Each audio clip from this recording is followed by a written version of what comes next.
A few things. Number one is for there to be a discussion or dialogue of this nature. Certainly it had to be preceded by some kind of or form of crisis. We had a crisis, as has been ably talked about by our minority leader. But Madam Speaker, we need to ask ourselves this question. I've been around here from 15th of January 2008. I've actually been in this chamber for more than 16 years. And every time, from that time of the 10th Parliament, when we had post-election violence, we keep on using the same words, same terminologies as both leaders today used.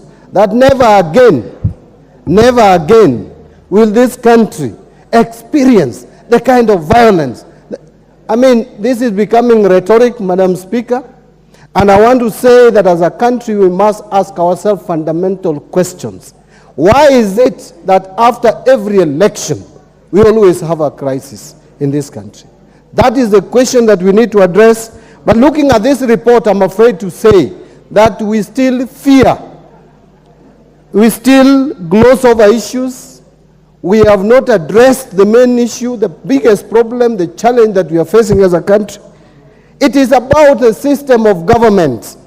Madam Speaker, some people call it winner takes it all. Some other people call it the feeling and the sense of exclusivity and inclusivity. Why do some Kenyans feel belonging to this country more than others, especially when elections are conducted? We need to ask ourselves that question. And looking at this report, Madam Speaker, we are not solving this problem. If we have decided that this system of government, the presidential system, is not working for us, then why don't we go the full hog and go parliamentary system? Why are we again creating systems that are very difficult to understand? That you are creating an office of the opposition leader when you have a presidential system? How does it work? I mean, let us not pretend and cheat ourselves and lie to ourselves that we are solving this problem. We are not. And I am afraid to say that next time, again, after 5 years, we will be back to the same discussions. Madam Speaker, on the issue of electoral management and the team tasked with the responsibility to manage our election, Madam Speaker, the truth is that in this country, nobody is neutral. None of us. All of us vote, at least those who want to vote. Even those bishops, you give them a vote, they will vote for someone. So why do we pretend? And we know we are in a divided society. This country is almost split 50-50. For us to have confidence in the Electoral Commission, let us bite the bullet and say, those who are in the majority, bring this number of commissioners. Those who are in the minority, bring this number of commissioners to preside over election and see where do we get the chairman. We can even appeal to our brothers. Let us not talk about sovereignty if we cannot manage it.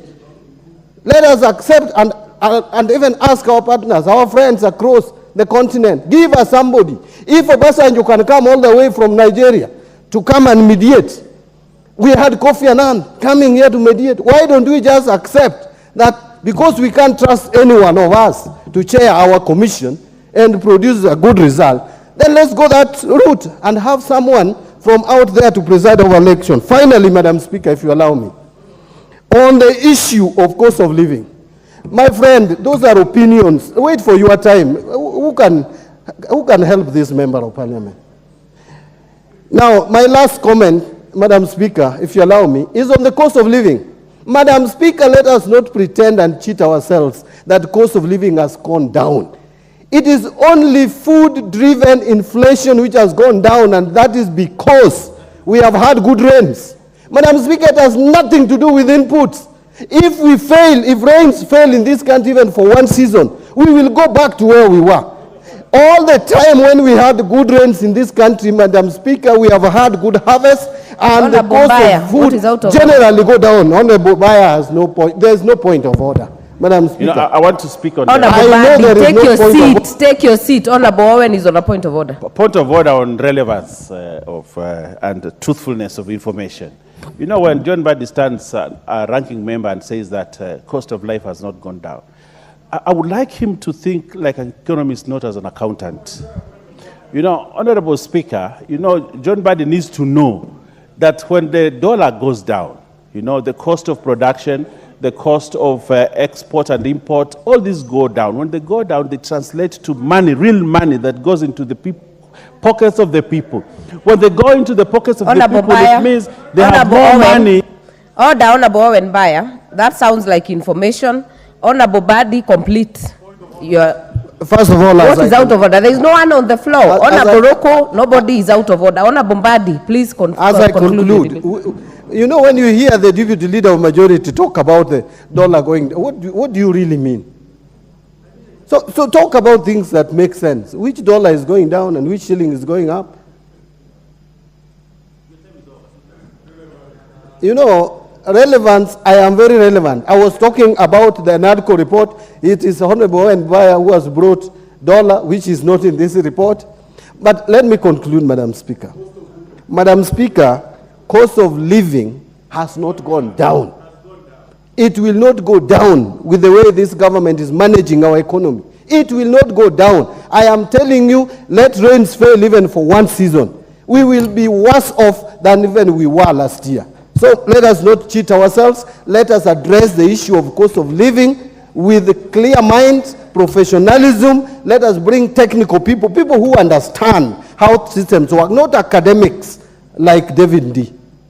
Thank you, Madam Speaker. Next chance to the member for Tigania West, Honorable John Mutunga.